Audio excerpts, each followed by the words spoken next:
Hai murid-murid, apa khabar semua? Cikgu harap murid-murid sihat. Bertemu lagi kita pada hari ini dalam sesi pembelajaran bersama Cikgu Mirani.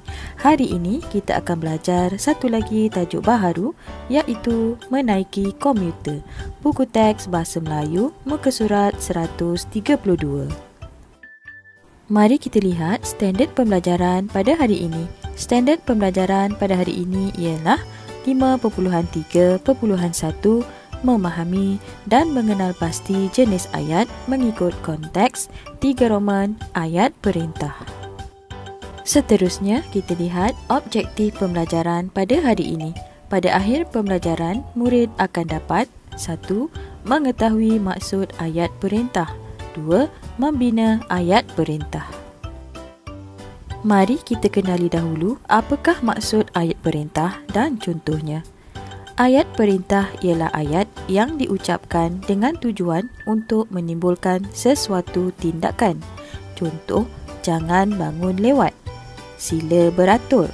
Tolong bawakan buku ini ke bilik guru. Baiklah, sekarang murid diminta mendengar petikan dialog yang dibaca oleh guru di dalam buku teks muka surat 132. Dengar dan fahamkan. Menaiki komuter. Esok kita ke ibu kota. Jangan bangun lewat. Ya, ayah. Abang, tolong beli tiket di kaunter. Boleh, ayah. Sila beratur sebelum menaiki komuter. Baiklah. Apakah kelebihan menaiki komuter, ibu? Minta ayah kamu terangkan. Kita dapat menjimatkan masa, Indira. Selain itu, komuter tidak mengeluarkan asap. Oleh itu, udara tidak tercemar. Sekarang, mari cikgu bimbing bagaimana mengenal pasti ayat perintah di dalam petikan dialog. Murid-murid diminta melihat gambar dan petikan dialog. Murid-murid sudah kenal pasti yang manakah ayat perintahnya? Ya, betul. Ayat perintahnya ialah jangan bangun lewat. Sekarang, cikgu bagi contoh ayat perintah yang lain. Jangan membuat bising di dalam pusat sumber.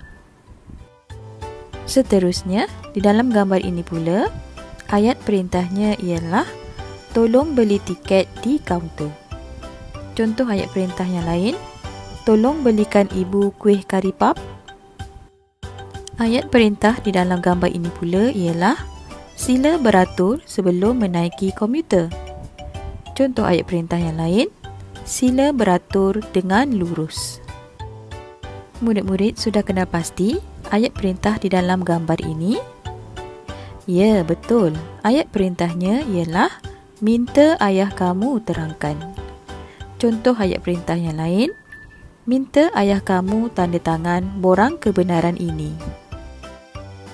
Baiklah, sekarang murid diminta membuat latihan pengayaan di dalam buku aktiviti jilid 2 muka surat 59. Murid-murid diminta melengkapkan perbualan dengan ayat perintah yang diberikan. Murid juga diminta membuat latihan pengayaan di dalam buku aktiviti jilid 2 muka surat 60. Murid diminta menulis ayat perintah berdasarkan maklumat yang diberikan. Baiklah murid-murid, sampai di sini dahulu pembelajaran kita pada hari ini. Cikgu harap murid-murid faham dengan apa yang cikgu sampaikan. Jangan lupa siapkan tugasan yang cikgu berikan. Terima kasih. Jumpa lagi murid-murid. Bye.